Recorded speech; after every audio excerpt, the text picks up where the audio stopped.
Welcome to the Slop Temple. We pray this video helps. You start by isolating the chip and getting a clean surface. First, wash and degrease the spot with 70% isopropyl. You want no wax or oils. Next, remove any loose paint and light rust using a fine wire brush, then sand the area with 600-1000 grit until it's feathered into the clear coat. Once done, mask neighboring panels precisely and test the touch-up paint on a hidden seam so you confirm color match before applying to the car. You now build the repair from the inside out. Apply a thin primer or filler only where metal is exposed. Let it cure fully to avoid sinking.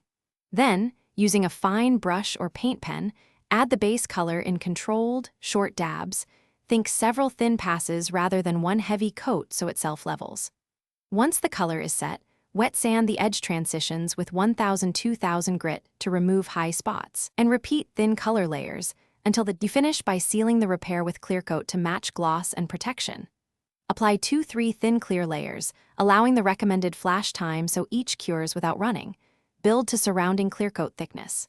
Once cured, wet sand carefully with 2000-3000 grit to blend, then compound and polish to restore shine. If you see orange peel, wet sand and re-clear.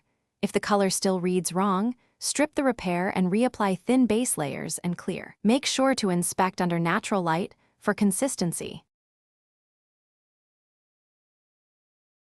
Thanks for watching. Consider subscribing if we helped you.